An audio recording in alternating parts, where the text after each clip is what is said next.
बिस्मिल्लाहिर्रहमानिर्रहीम। अस्सलाम वालेकुम स्टूडेंट्स। अल्हम्दुलिल्लाह सुम्मा अल्हम्दुलिल्लाह हम 4 चैप्टर जो है वो कंप्लीट कर चुके हैं और आज हम 5th चैप्टर स्टार्ट करने लगे हैं। हमारा तकरीबन हाफ से ज़्यादा कंप्लीट हो चुका है और 5th आज स्टार्ट होगा। और आपके सब्सक्राइब्स का, आपके लाइक्स का, वीडियो सुनने का और पसंद करने का बहुत बहुत शुक्रिया, बहुत बहुत थैंक्स, जज़ाकल्लाह कि आप को जो है फ़ायदा हो रहा है आप लोगों को और आप स्टूडेंट्स जो है वो इससे फ़ायदा ले रहे हैं।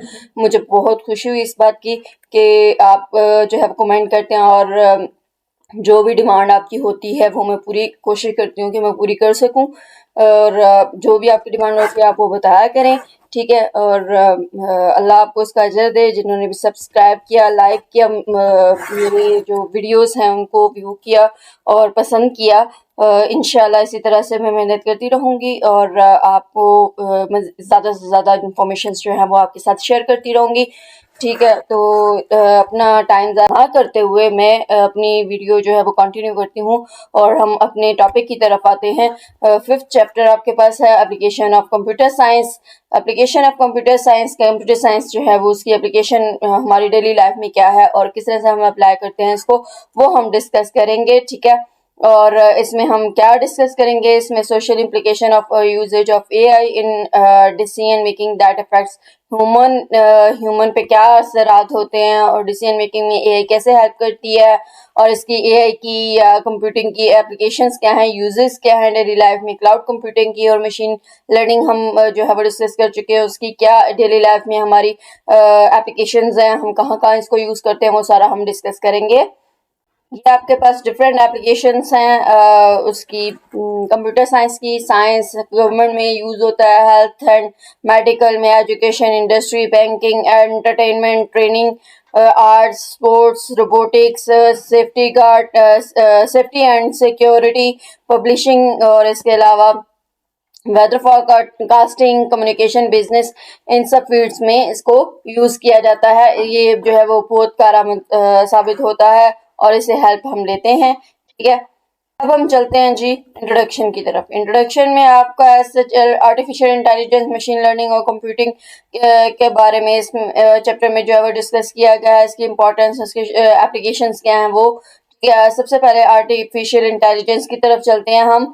आर्टिफिशियल इंटेलिजेंस 4th चैप्टर में भी हम डिस्कस कर चुके हैं कि वो एक कंप्यूटर साइंस की ब्रांच होती है जो कि कंप्यूटर को कंट्रोल करने के लिए यूज़ की जाती है। मतलब वो ह्यूमन लाइक टास्क जो है वो परफॉर्म करती है, ह्यूमन लाइक थिंक करती है, ठीक है, एक्टिविटीज़ परफॉर्म करती है। एआई इस ऐसी हम कह लो मशीन कहते हैं जिसमें ह्यूमन लाइक थिंकिंग शामिल हो, ह्यूमन लाइक थिंकिंग के अलावा परसेप्शन और उससे जिस तरह ह्यूमन टास्क परफॉर्म करते हैं इसी तरह से इंटेलिजेंटली वो टास्क परफॉर्म कर सके, ठीक है। तो वो एआई कहलाती है। तो ये डेफिनेशन आपके पास होगी एआई की। AI is a branch of computer science to make computer-controlled machines that can intelligently perform human-like tasks.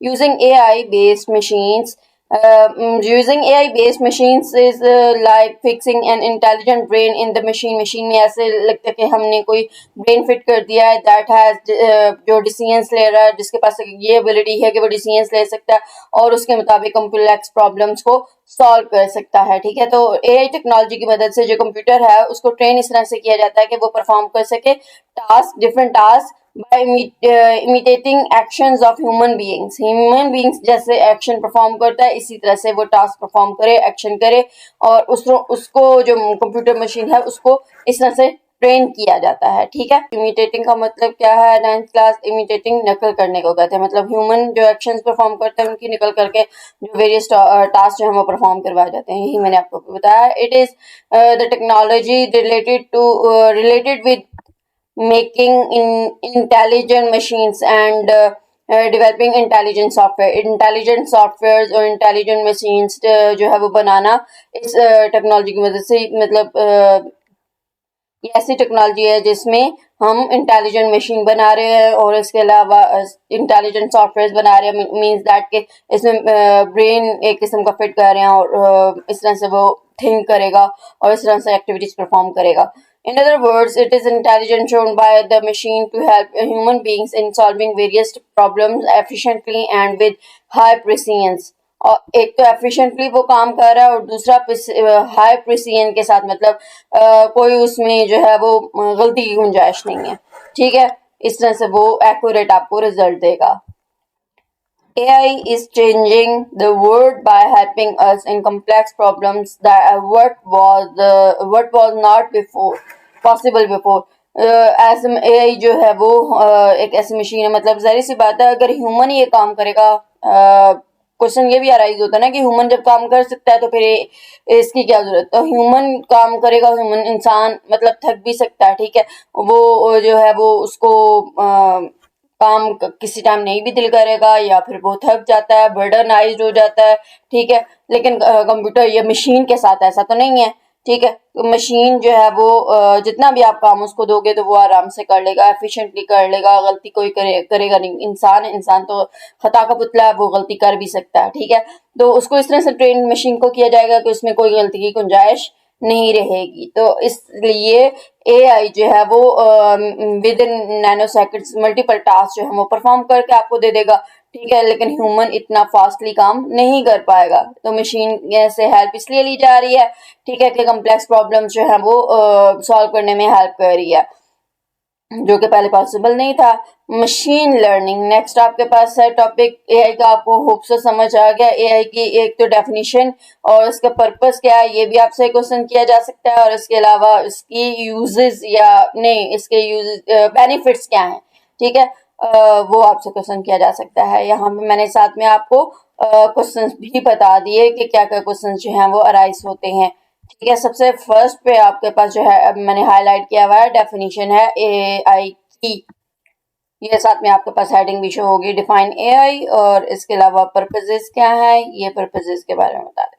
अच्छा, machine learning is a field, ये ऐसी फील्ड है जो कि AI से रिलेटेड ही करती है. मतलब AI का सबसेट है that teaches computers to learn from data inputs. जो इनपुट्स उसको दी जाती हैं डाटा इनपुट्स, उससे वो सीखती है, उससे लर्न करती है. एंड एक्सपीरियंस लाइक ह्यूमंस की तरह फिर एक्सपीरियंसेस करती है विदाउट डायरेक्ट प्रोग्रामिंग. मतलब डायरेक्टली उसको प्रोग्राम नहीं किया, प्रोग्रामिंग उसमें नहीं की जाती, कोडिंग नहीं की जाती है, बल्कि क्या किया जाता है उसको इनपुट्स दी जाती हैं कुछ और उसके मुताबिक उसको एक्सपीरियंसेस करने होते हैं और उससे वो सीखती है मशीन.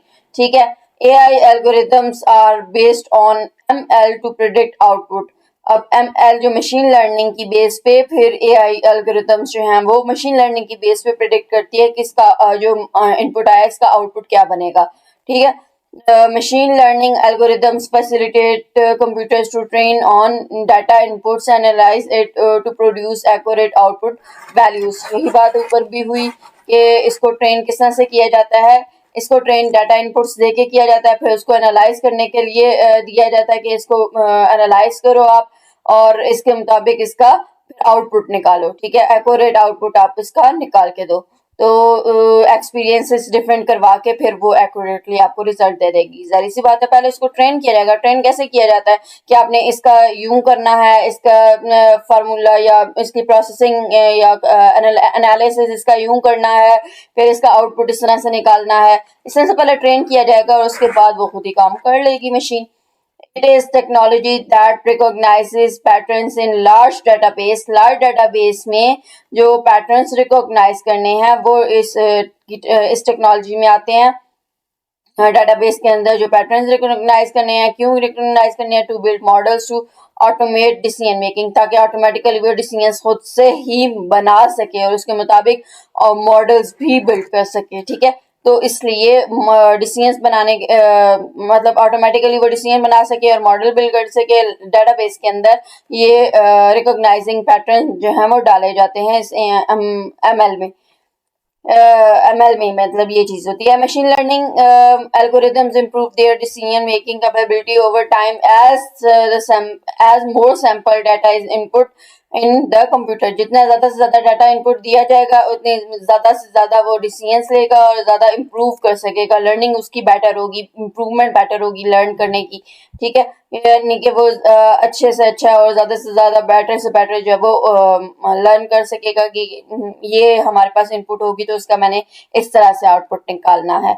तो ये आपको होप सो पैराग्राफ समझ आ गया। ऊपर सबसे पहले तो आपके पास डेफिनेशन थी, ये आपके पास एम एल की डेफिनेशन है, और नीचे आपके पास क्या है कि उसको उसकी वर्किंग कैसे करता है, मतलब ट्रेन कैसे किया जाता है, या एआई एल्गोरिथम्स कैसे जो है वो बिल्ड किए जाते हैं। ठीक है, इसमें बाकी जो डाटा है उसमें ये चीज आ जाएगी। Machine learning has become very useful technique for solving problems related to many areas. These include recognizing images and speech और images को recognize करके ये जो है वो बहुत से problems को solve कर सकता है।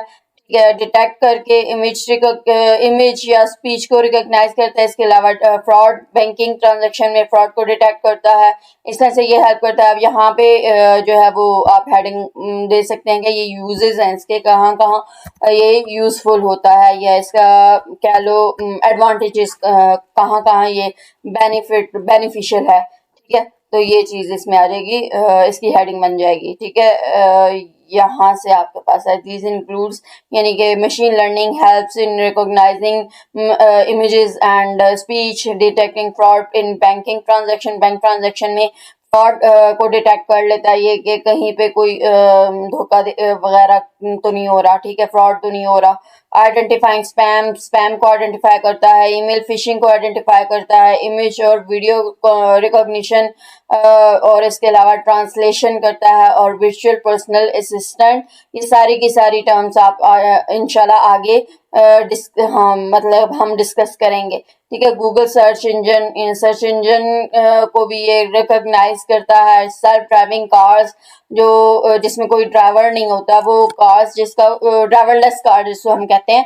ठीक है, वो और मैन्युफैक्चरिंग में हेल्प करता है ये, और इसके अलावा मेडिकल डिवाइसेस में को रिकॉग्नाइज करने में ये हेल्प करता है। ठीक है, मेडिकल डिवाइसेस किस तरह से जो है वो बनाई जाती हैं और मैन्युफैक्चरिंग किस तरह से की जाती है, सेल्फ ड्राइविंग कार कैसे वर्क करती है, इस सब में ये जो है वो हेल्प करता है आपके। ठीक है, तो ये आपके पास था एमएल के यूजेस कह लो, एडवांटेजेस कह लो। ठीक है, ये आप पॉइंट्स के फॉर्म में भी दे सकते हैं। ये आपके पास मशीन लर्निंग प्रोसेस है जिसमें ये डाटा को जो है वो ट्रेन किया जा रहा है, उसके बाद एल्गोरिदम बनाया रहा है, फिर उसको लर्न करना है एल्गोरिदम के अकॉर्डिंगली, और ट्रेन मॉडल निकाला जा रहा है, और फिर उसके बाद ये रिजल्ट आता है। ये कैसे प्रोसेस करता है, ये डायग्राम जो है वो भी बहुत इंपॉर्टेंट है। ठीक है, इस डायग्राम के लिए भी आपके पास कि मशीन लर्निंग कैसे प्रोसेस करता है, वर्क कैसे करता है। मैंने आपको ऊपर पैराग्राफ का बताया था ना कि ये वर्क कैसे करता है, वो वर्किंग ऑफ मशीन लर्निंग, या आप कह लो कि वो कैसे काम करती है, ट्रेन उसको कैसे किया जाता है। ठीक है, तो ये ऊपर जो है वो पैराग्राफ उसके टेक्स्ट के फॉर्म में, और यहाँ पे ये डायग्राम आ जाएगी। ठीक है, तो ये भी मार्क्स आपके पास क्वेश्चन जो है वो आ सकता है विद डायग्राम। ठीक है, तो ये भी इंपॉर्टेंट है और ये आपने करना है, ये डायग्राम भी आपने करनी है। नेक्स्ट आपके पास टाइप्स ऑफ मशीन लर्निंग है। There are two types of machine learning. कौन कौन सी मशीन लर्निंग की टाइप्स हैं? सुपरवाइज्ड और अनसुपरवाइज्ड लर्निंग। अब इसमें डिफरेंस भी आपका इंपॉर्टेंट है। सुपरवाइज्ड और अनसुपरवाइज्ड लर्निंग क्या होती है? Supervised learning algorithms take a set of known input data and known output responses to build a model to make prediction बनाने के लिए, मतलब प्रिडिक्ट करने के लिए आप क्या करोगे कि सुपरवाइज लर्निंग में आपने नोन इनपुट डाटा लेना होता है, set of known input data होना चाहिए। मतलब मशीन लर्निंग में सिंपल हमने क्या कहा था कि इनपुट डाटा इनपुट हमने देना होता है। ठीक है, इनपुट के लिए कुछ ना कुछ डाटा हमें प्रोवाइड करना होता है ताकि उसके मुताबिक प्रोसेसिंग करे और फिर रिस्पॉन्स दे, मतलब आंसर निकाले। तो यहाँ पे नॉन इनपुट डाटा इसको देना है, सेट ऑफ इनपुट डाटा देना है, और उसके बाद नॉन आउटपुट, मतलब डाटा भी नोन है, इनपुट डाटा भी नोन है, और आउटपुट भी नोन है, पता है। ठीक है, और उसको वो आउटपुट भी दे रही है। To build model to make prediction. अब उसे करना क्या है कि उसने प्रिडिक्शन, आउटपुट भी उसे पता है, इनपुट भी उसे पता है, उसे प्रिडिक्शन बनानी है। ठीक है, ताकि वो थिंकिंग उसकी बेटर हो सके। ठीक है, उसको जो है वो पता चले कि मैंने किस तरह से एनालिसिस या प्रिडिक्शन किस तरह से करनी है। तो प्रिडिक्ट करने का एक मॉडल बिल्ड करना है, यहाँ पे प्रिडिक्शन बनानी है, और उसके लिए एक मॉडल बिल्ड करना है। उसको देना है हमने नॉन इनपुट्स और नॉन आउटपुट्स। ठीक है, सेट ऑफ नॉन इनपुट्स लेगा, ये सेट ऑफ नॉन आउटपुट्स लेगा, रिस्पॉन्सेस लेगा, और उसके मुताबिक वो मॉडल बनाएगा और प्रिडिक्शन करेगा। ठीक है, तो होप्स आपको इसकी डेफिनेशन समझ आ गई है। इन मशीन लर्निंग, ये इसकी सुपरवाइज लर्निंग की डेफिनेशन है। In machine supervise learning the goal is to learn how to do the mapping to match the input to output. Output और इनपुट को कैसे मैच करेंगे, किस तरह से मैप करना है कि दोनों इसी इनपुट के अकॉर्डिंग ये आउटपुट आ रही है, उसके लिए प्रिडिक्शन कैसे निकालनी है, ये इसका गोल या इसका पर्पस होता है सुपरवाइज लर्निंग का। Once the model is build, जब एक मॉडल बन जाता है तो it is use to make new prediction on unseen data as well. एक बार उसको नोन डाटा दिया, नोन आउटपुट की, तो उसने जो है वो मॉडल बना लिया। मॉडल एक बार जब बना लिया, उसने प्रिडिक्शन कर ली, उसे समझ आ गई कि इस तरह से हमारे पास ये डाटा होगा और इसके आउटपुट यूं होगी और इस तरह से मैंने इसकी प्रिडिक्शन करनी है। तो अब नेक्स्ट प्रोसेस में क्या होगा, उसको न्यू प्रिडिक्शन दी जाएगी अनसीन डाटा के लिए। अनसीन डाटा उसको दिया जाएगा, उसकी उसने फिर प्रिडिक्शन करनी होगी। मतलब ट्रेन हो गया ना वो, तो इसके बाद उसको जो है वो जब ट्रेन हो गया तो एक्सपीरियंसेस डिफरेंट जो है वो दिए जाएंगे। ठीक है, अनसीन डाटा दिया जाएगा, उसकी प्रिडिक्शन करनी होगी, उसके मुताबिक उसने आउटपुट इसकी निकालनी होगी। Machine learning is use to solve complex problems. Complex problems को सॉल्व करने के लिए मशीन लर्निंग जो है वो यूज होती है।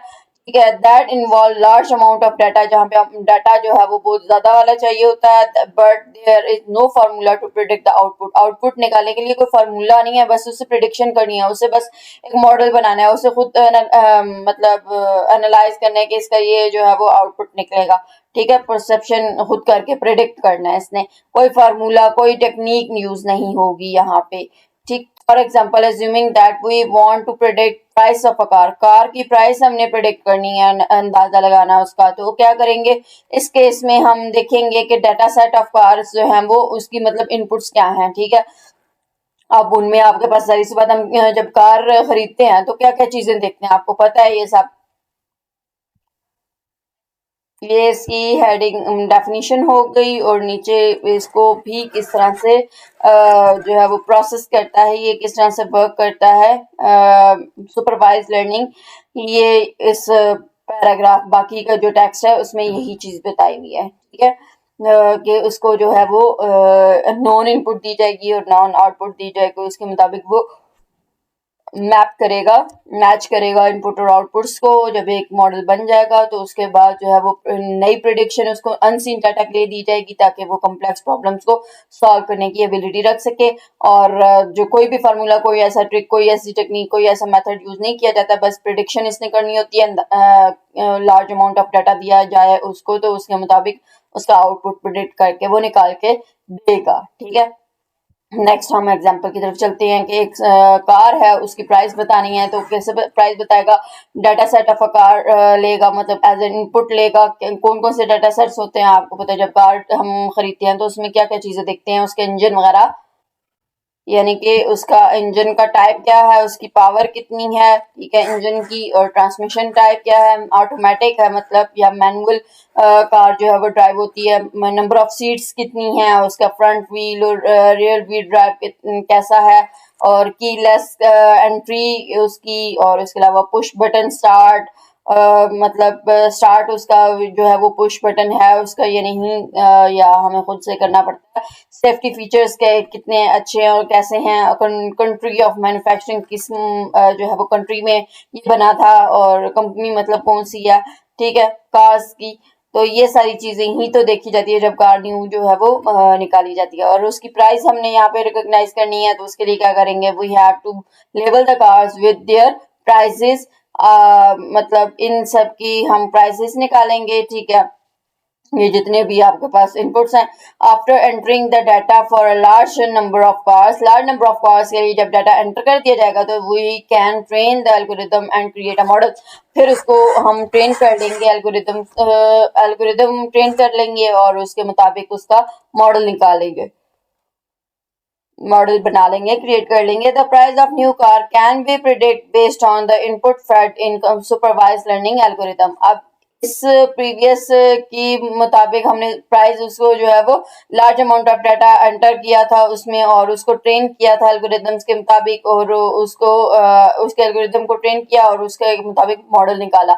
अब नई कार कोई भी आएगी तो वो इसी तरह से प्रेडिक्ट करके इनपुट जो फेड हुई भी है उसी बेस पे वो प्रेडिक्शन करेगा और उसकी प्राइस आपको बता के दे देगा। ठीक है, उसको जो है वो मतलब ट्रेन हुआ है ना वो, तो इसलिए वो प्राइस आपको निकाल के दे देगा। तो होप सो आपको इसकी समझ आ गई। अब इसके जो है वो अनसुपरवाइज लर्निंग की तरफ हम चलते हैं। अनसुपरवाइज लर्निंग में क्या है कि unsupervise learning the training data is unseen. Training data भी अनसीन होता है पहले से ही, जब ट्रेनिंग करनी होती है डाटा अनसीन है, वहां पे तो नोन था, यहाँ पे अनसीन है।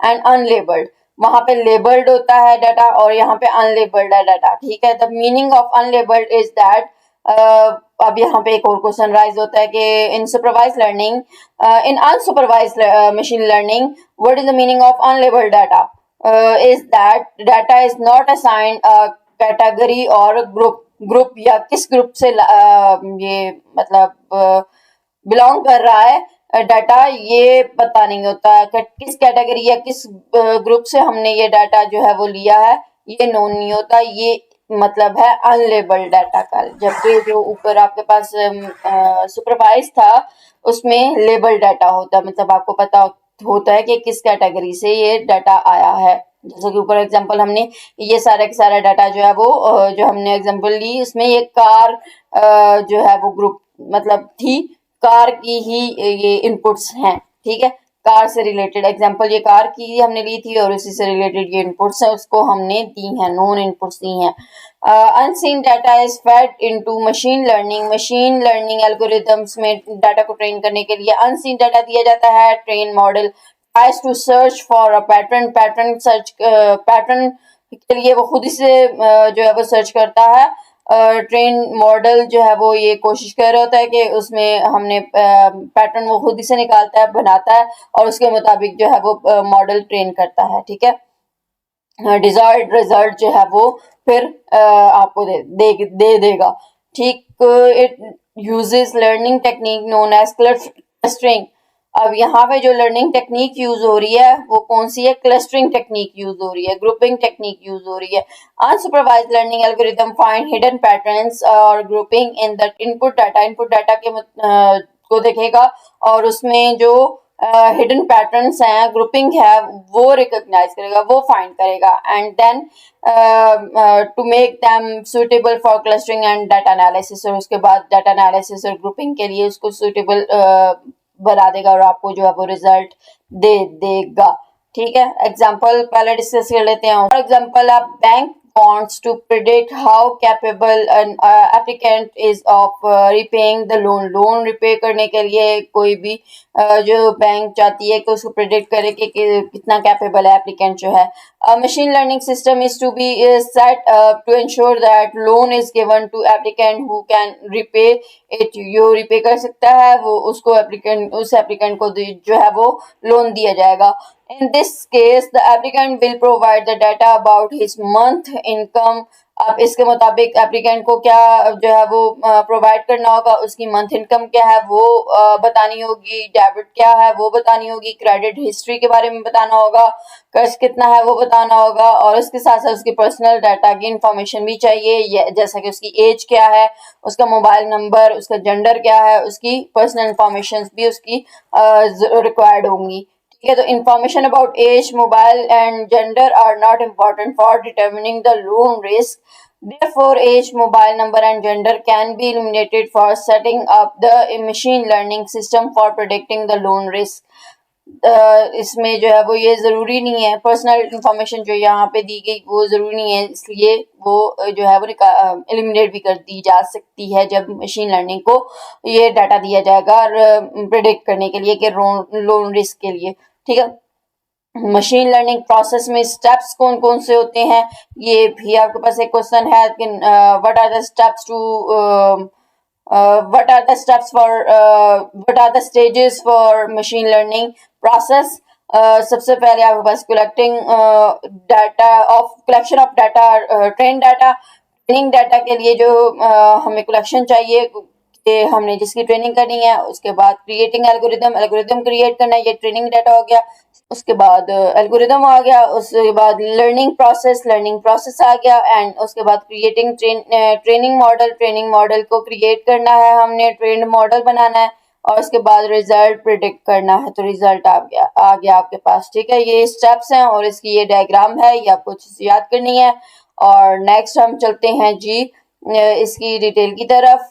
जो सुपरवाइज्ड और अनसुपरवाइज्ड लर्निंग का डिफरेंस है वो एक्सरसाइज में आपके पास गिवन है, ठीक है। तो वहां पे जब एक्सरसाइज हम करेंगे वहां पे मैं आपको एक्सप्लेन कर दूंगी। तो अभी हम चलते हैं आगे नेक्स्ट पैराग्राफ की तरफ, एक्सप्लेनेशन की तरफ। AI machine learning algorithm can make errors and produce wrong result as they don't जैसा कि आपको पता है कि जो एआई मशीन लर्निंग एल्गोरिदम्स हैं वो एरर्स और जो है वो रॉन्ग एरर्स जो है वो उनसे आ सकता है और रॉन्ग रिजल्ट आपको प्रोड्यूस करके दे सकती हैं।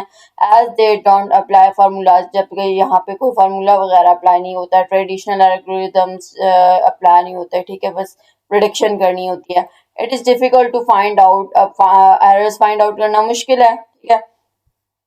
तो ये आपके पास डिफरेंट स्टेजेस एआई के डेवलप करने के हमने प्रोसेसिंग में देखा भी है कि कैसे प्रोसेस करते हैं मशीन लर्निंग।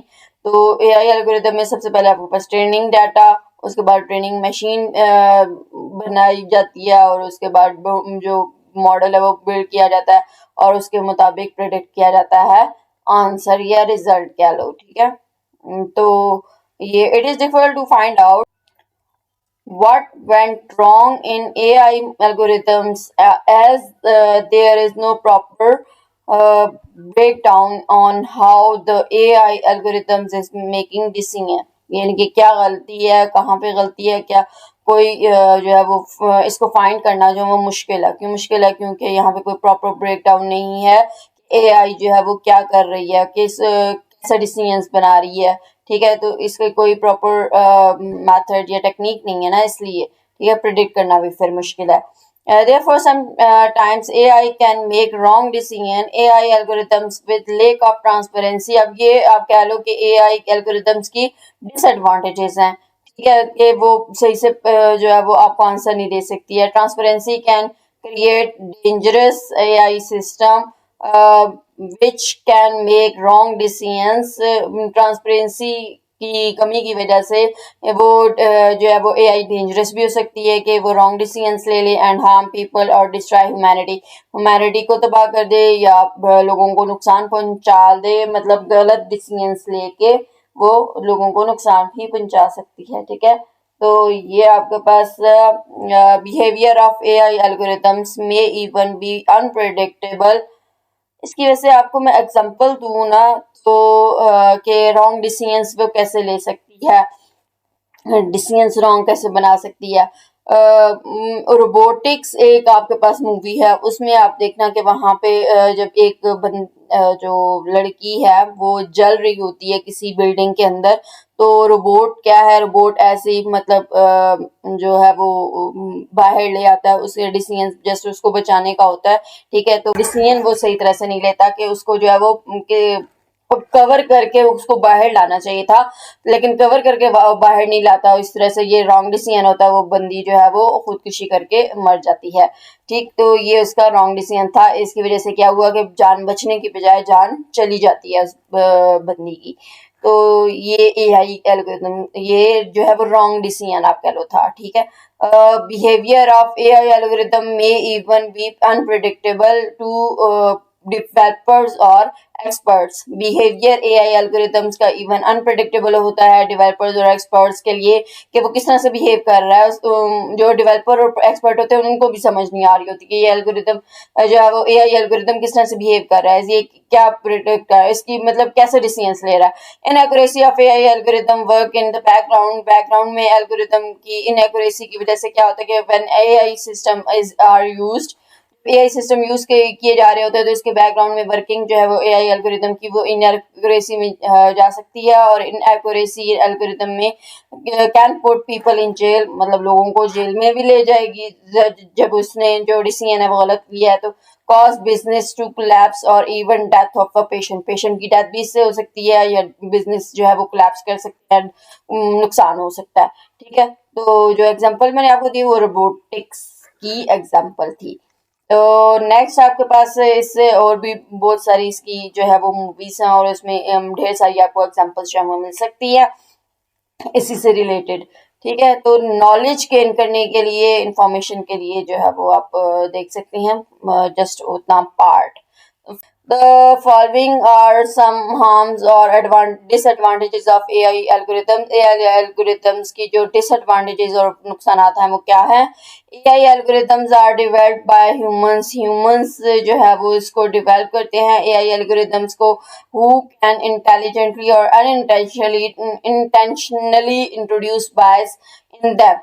एआई एल्गोरिथम्स जो हैं वो डेवलप किए जाते हैं, कौन डेवलप करता है? इस बात है ह्यूमन बनाता है, और इंटेंशनली और मतलब अनइंटेंशनली जो है वो उसमें ये इंट्रोड्यूस कर दिया जाता है क्या? Biasness. Algorithms can produce bias result, और बायस रिजल्ट जो है वो तासुब वाला रिजल्ट जो है वो प्रोड्यूस होगा इसकी मदद से, and that can lead to discriminatory consequences, और इसका नताइज जो है वो गलत आपके पास निकल सकते हैं on the ground such as ethnicity, gender और एज का फर्क आ सकता है। ठीक है, या किसी जेंडर की बायसनेस हो सकती है, ये फीमेल का जेंडरनेस हो सकती है, या जो है वो एथनिसिटी भी इसमें आ सकती है। ठीक है, बायसनेस आप किस किस बेस पे हो सकती है? जेंडर की बेस पे, इसके अलावा एज और एथनिसिटी की बेस पे। नेक्स्ट आपके पास ड्राइवरलेस कार जो होती है, जो सेल्फ ड्राइविंग कार जो होती है, कैन हैव एन एक्सीडेंट, मतलब एआई की रॉन्ग डिसीजंस की वजह से जो एक्सीडेंट भी हो सकता है ड्राइवरलेस कार से। This shows how AI can cause death, और ये बताती है कि डेथ जो है इसकी वजह से कितनी ज्यादा अमाउंट में हो सकती है। ठीक है, errors in AI algorithms in health care system के अंदर जो है वो एआई की एरर, एआई में एरर्स की वजह से जो है वो क्या हो सकता है? इनएक्यूरेट इंफॉर्मेशन जो है वो आउटपुट में आ सकती है। जाहिर सी बात है, जो वहां पे वो डिसीजन गलत लेगा तो वहां पे पेशेंट की डेथ का जो है वो चांसेस भी हो सकते हैं। For example AI system can recommend a wrong medicine और पेशेंट के लिए वो ट्रीटमेंट रॉन्ग देता है या मेडिसिन रॉन्ग प्रेस्क्राइब करता है, जो कि हार्मफुल और इवन डेथ का काज भी बन सकती है। ठीक है, नेक्स्ट आपके पास पॉइंट हैकर के बारे में है। हैकर्स में क्या कह रहा है वो कि हैकर्स कैन डेवलप, हैकर्स जो है वो क्या कर सकते हैं? Can develop powerful AI algorithms to bypass cyber security and cause malicious cyber attacks. Hackers जो है वो डेवलप कर सकते हैं एक ऐसी पावरफुल एल्गोरिथम्स जो कि साइबर सिक्योरिटी को भी तोड़ दे और साइबर अटैक्स के वहां पे फिर चांसेस हो सकते हैं। ठीक है, इसके अलावा एआई एल्गोरिथम, ये लॉन्ग क्वेश्चन में इंपॉर्टेंट आ सकता है। Disadvantages of AI algorithms, AI based automation can lead the job losses in many areas. बहुत से एरियाज में, बहुत सी जगहों पे जो है वो जॉब एआई मतलब काम कर रही है, वहां पे एम्प्लॉयज की जगह पे तो जॉबलेस हो जाते हैं लोग। ठीक है, तो वहां पे जो है वो जॉब कि कम से कम चांसेस आपके पास निकलते हैं ह्यूमन के लिए। ऑटोमोबाइल है, जैसे कि मैन्युफैक्चरिंग है, बिजनेस है, एजुकेशन है, हेल्थ केयर है, एग्रीकल्चर है, इस इन जगहों पे जो है वो एआई ऑटोमेशन की वजह से, बेस्ड ऑटोमेशन की वजह से जॉब जो है वो कम होती जा रही हैं। डिपेंडेंस ऑन एआई सिस्टम पे पूरे पूरा इन्हिसार जो है वो, लॉस ऑफ क्रिएटिविटी की का नुकसान इससे झेलना पड़ता है, और क्रिएटिव थिंकिंग स्किल्स जो हैं वो कम बिल्ड होती हैं ह्यूमन के अंदर, मतलब मशीन पे ही सारे के सारा डिपेंडेंसी हो जाती है इंसान की। जैसे कि आजकल हो रहा है कि हम क्या करते हैं कि कोई भी छोटी से छोटी चीज पता, जैसे छोटे बच्चे भी आजकल जो है वो थिंकिंग नहीं करते, बल्कि क्या कैलकुलेटर यूज कर रहे होते हैं। ठीक है, या नेट को यूज कर रहे होते हैं, खुद से क्रिएटिविटी, खुद से जो है वो क्रिटिकल थिंकिंग नहीं करते हैं। ठीक है, तो उससे जो है वो डिपेंडेंसी जस्ट एआई पे ही हो रही है पूरी की पूरी, खुद से थिंकिंग नहीं करते हैं। ठीक है, और क्रिएटिविटी बिल्ड नहीं होती है। Unexpected behaviour of AI can, AI system के अनएक्सपेक्टेड मतलब बिहेवियर की वजह से जो है वो क्या हो सकता है? नेगेटिव इम्पैक्ट क्रिएट हो सकता है इंडिविजुअल्स के ऊपर और society as a whole, society के ऊपर भी और इंडिविजुअल्स इंसान, किसी एक इंसान और पूरी सोसाइटी के अंदर जो है वो नेगेटिव इम्पैक्ट, गलत असरात जो है वो बुरे असरात भी मुरतब हो सकते हैं एआई अगर अनएक्सपेक्टेड बिहेव करे तो।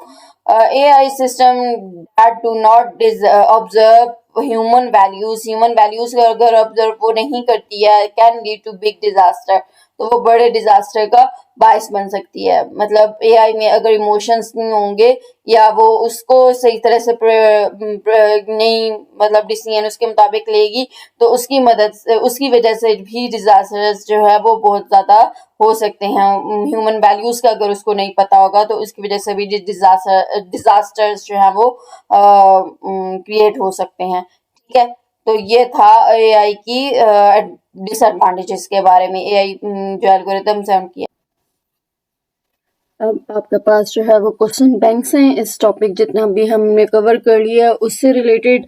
तो सबसे पहले आपके पास क्या है कि जो आपका ये चैप्टर है एप्लीकेशंस ऑफ कंप्यूटर साइंस, उसके एप्लीकेशंस के बारे में भी क्वेश्चन वैसे आ सकता है। ठीक है, वो मैंने मेंशन नहीं किया, लेकिन वो क्वेश्चन भी आपके पास जो है वो बन सकता है कि what are the applications of computer science. ठीक है, तो सबसे पहले आपके पास तो डेफिनेशंस हैं, एआई की डेफिनेशन है, उसकी फुल फॉर्म्स भी पूछी जा सकती हैं आपसे। ठीक है, यहाँ पे अगर डेफिनेशन आ रही है तो इसमें साथ में आपने फुल फॉर्म भी बतानी होगी, एमएल की भी, और एमएल मींस मशीन लर्निंग और एआई मींस आर्टिफिशियल इंटेलिजेंस। ठीक है, तो इसकी फुल फॉर्म अलग से या ऑब्जेक्टिव मतलब एमसीक्यूज में भी आ सकता है आपके पास। Write down the importance of AI, उसके बाद आपके पास पर्पस ऑफ एआई है, उसके बाद आपके पास एडवांटेजेस ऑफ एआई है, write down drawbacks of AI algorithms, ये हमने पॉइंट्स पढ़े थे, डिस्कस किए थे। यूजेस ऑफ एआई ये मैंने हेडिंग में आपको बताया था। आंसर्स मैंने बताया, मैं जस्ट क्वेश्चन यहाँ पे राइट कर रही हूँ। डिफरेंट फॉर्म में क्वेश्चन आ सकते हैं, जरूरी नहीं है कि यही वर्डिंग हो, वर्डिंग डिफरेंट हो सकती है लेकिन आंसर सेम ही होगा। तो what are the types of ML, ML की टाइप्स जो हैं वो आपके पास सुपरवाइज्ड और अनसुपरवाइज्ड मशीन लर्निंग है, और इसका डिफरेंस भी आ सकता है। डिफरेंस यहाँ में मैंने मेंशन इसलिए नहीं किया क्योंकि वो एक्सरसाइज में अवेलेबल है इसलिए। ठीक है, तो उसके बारे में आपके पास क्वेश्चन डिफरेंट बन सकता है। और यहाँ पे एक क्वेश्चन मैंने आपको बताया था कि अनलेबल्ड मशीन लर्निंग, जो अनसुपरवाइज्ड मशीन लर्निंग है उसको अनलेबल्ड क्यों कहते हैं, तो यहाँ पे ये क्वेश्चन भी अराइज होता है, तो उसका आंसर भी मैंने आपको बताया हुआ है। Why unsupervised learning machine learning is unlabelled, unlabelled data, तो इसका आंसर भी आप जो है वो दे देंगे। What is the goal of machine learning, machine learning का गोल क्या है वो आप बता देंगे। और उसके अलावा ये भी मेंशन है आप ही की बुक में। और स्टेजेस जो है वो 5 स्टेजेस जो हमने पढ़ी थी, और साथ में डायग्राम प्रोसेस की भी साइड पे दी हुई थी, वो आपने बना लेनी है। और what are the development stages of AI algorithms, तो एआई एल्गोरिदम्स के जो स्टेजेस हैं, डेवलपमेंट स्टेजेस हैं, वो डायग्राम की फॉर्म में जो शो हुए थे वो आप कर लेंगे। ठीक है, डायग्राम जो बनी हुई थी वो आपने यहाँ पे कर लेनी है। होप्स आपको समझ आ गई, सब कुछ क्लियर हो गया। और भी इससे रिलेटेड अगर क्वेश्चंस आपको समझ में आते हैं तो वो भी आप कर सकते हैं। और ये यहाँ तक जितना भी हमने टॉपिक कवर किया है उससे रिलेटेड क्वेश्चन थे। ठीक है, और अगर कोई प्रॉब्लम, कोई कन्फ्यूजन किसी की भी किस्म की हो तो आप क्वेश्चंस करें, कमेंट करें और अपनी राय का इजहार करें। अपना बहुत सारा ख्याल रखें and thanks again for your cooperation. Take care and अल्लाह हाफिज।